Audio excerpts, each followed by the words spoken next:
Okay, I'm recording the noise vibration that the inducer makes when it first kicks on,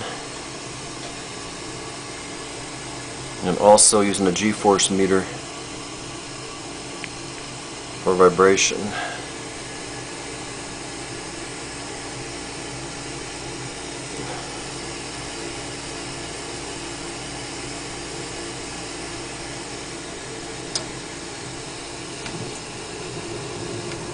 Now once the burners kick on, the noise seems to subside. You